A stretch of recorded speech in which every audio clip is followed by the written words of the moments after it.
السلام علیکم ویور، welcome my channel میں کچن فوڈ۔ تو کیسے ہیں آپ لوگ؟ بہت ساری دعاؤں کے ساتھ آج ہم لائے ہیں آپ کے لیے بہت مزیدار سے پائے۔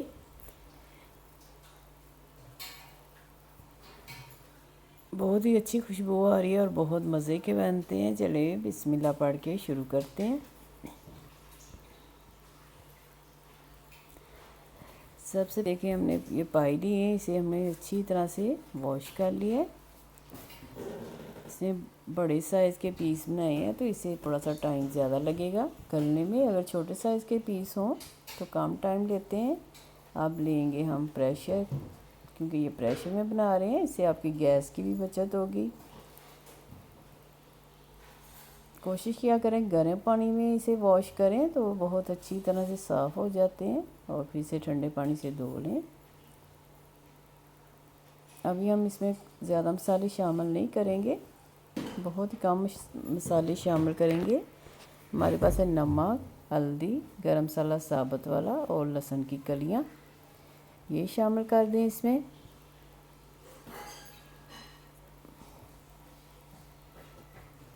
اس میں پانی زیادہ جائے گا کیونکہ بڑے پیس ہیں تو ذرا لیٹ کوک ہوں گے۔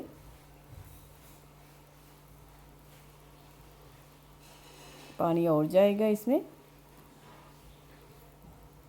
کیونکہ یہ آپ کے پریشر کے اوپر بھی ہے کہ وہ کتنی دیر میں چیز کوک کرتا ہے، گوشت وغیرہ۔ 1 سے 1.5 گھنٹہ لگوائیں گے۔ 1 سے 1.5 گھنٹہ ہو گیا۔ اب ہم نے لی ہے کڑھائی جس میں ہم اس کا مسالہ تیار کریں گے۔ ہم نے لیا ہے گھی 1 کپ،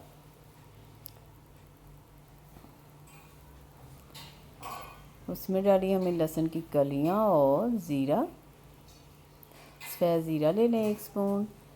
لہسن کی کلیوں، لہسن کا فلیور اچھی طرح گھی میں آ جائے اور زیرے کا بھی۔ اس طرح سے تڑکا تیار کریں، بہت ہی اچھا ٹیسٹ بھی آتا ہے اس سے، اور آپ کا پیٹ بھی بیماریوں سے بچا رہتا ہے۔ اب ہم نے رکھی ہے پیاز کو بوائل کر کے، وہ اس میں شامل کریں گے۔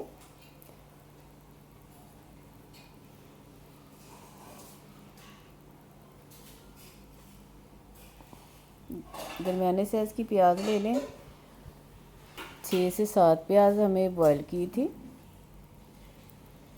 کیونکہ اس کا شوربہ مزے کا لگتا ہے پائیوں کا، تو اس میں پیاز زیادہ جائے گی، ورنہ شوربہ ٹیسٹ اور ذائقے دار نہیں بنے گا۔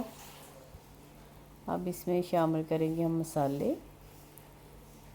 دھنیا پاؤڈر 1 ٹیبل اسپون،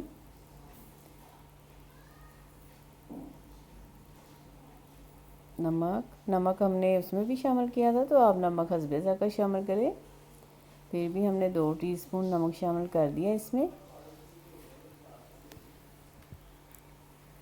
ہمارے پاس لال مرچوں کا پاؤڈر، سالن کی مقدار زیادہ تو لال مرچوں کا پاؤڈر بھی زیادہ جائے گا، 3 اسپون لیا ہم نے بھر کے لال مرچوں کا پاؤڈر۔ ہلدی ہم نے پہلے سے شامل کی تھی اس میں۔ ہم اچھی طرح سے مسالوں کو بھون لیں۔ پیاز بوائل ہے تو بہت اچھی سے میلٹ ہو جائے گی جلدی سے، اور مسالہ بھوننے میں ٹائم نہیں لگے گا۔ گرم مسالہ بھی ہم نے پایوں میں شامل کیا تھا ثابت والا، اس سٹیج پہ شامل نہیں کریں گے۔ اب جو پائے ہم نے بوائل کر کے رکھے تھے اس کو بھی شامل کر دیں، اور مسالوں کے ساتھ اچھے سے بھون لیں تاکہ مسالوں کا فلیور پائی میں آ جائے۔ اچھی طرح سے آپ نے گوشت کو بھوننا ہے۔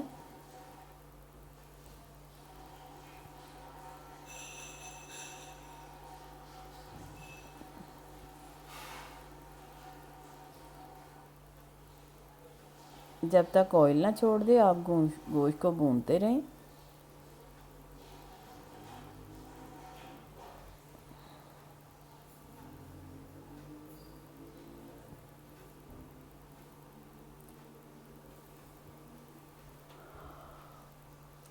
دیکھیے آئل آنا شروع ہو گیا اوپر، تو اب اس میں ہمارے پاس جو یخنی تھی، اب اس میں جائے گا گرم مسالہ پاؤڈر، اس سٹیج پہ شامل کر دیں، اور اس میں